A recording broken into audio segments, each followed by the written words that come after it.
Hi everybody, Dr. Bryton here for Tooth Tip Tuesday, and today we're going to talk about dry mouth and how it can contribute to the spread of cavities. So one of the unfortunate things that we've seen in the last year and a half is dry mouth. The other thing that we've seen in the last year and a half is cavities that are going untreated. For whatever reason, maybe you had a cavity that didn't get filled when we were closed for 3 months, or you've been away from the dentist for a while and the cavity never got taken care of, and as a result, we've seen things start to spread, maybe to other teeth, maybe to other areas of the mouth. And so as a result, we've now got a bigger problem. And so I've had patients in the chair, and they've had questions about what is happening. And so first things first, dryness. We've talked about this in the past, but your spit is your #1 defense against cavities, as well as gum disease, but cavities predominantly for today's conversation. And the reason being is it rinses debris off your teeth, it rinses plaque off of your teeth to some extent, and then has aspects that strengthen your teeth. So when we have dryness, we have a reduction in that function. So there's not as much of that flushing going on.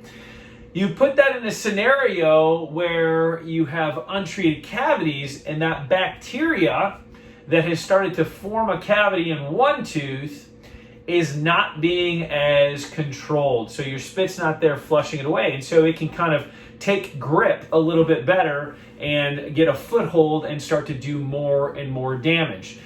Usually we'll see it spread to teeth that are close by, but sometimes it can happen across the mouth.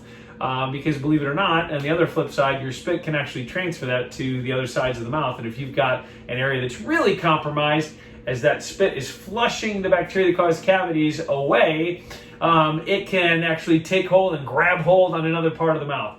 So active cavities we obviously want to have treated, but when it comes to active cavities in a dry mouth, we'll see them start to just spread like wildfire.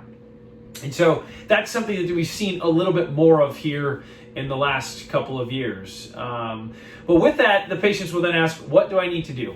So obviously get the cavities treated, but when it comes to taking care of prevention, one of the big things that we'll see is necessary, obviously, is the removal of that bacteria by our oral hygiene at home and our cleanings in the dental office. So we want to make sure that you're obviously flossing daily, want to make sure that you're brushing twice daily, you want to make sure that you are making it to your cleanings so they're getting the bacteria and plaque off of your teeth or the calculus off of your teeth.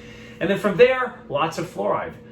So in those patients that have dry mouth, we want to make sure that those areas for the bacteria to grab a hold on are stronger. So when that bacteria can potentially grab a hold, it's a lot harder for it to start to dig through that natural tooth structure and cause a cavity. Fluoride is what helps us do that. And so that's my tip for today. A little information about dryness and the spread of cavities throughout the mouth, particularly in those cases that have active cavities that go untreated. But then how do we prevent it? Because that's the big thing. How can we be proactive and prevent it from happening to begin with?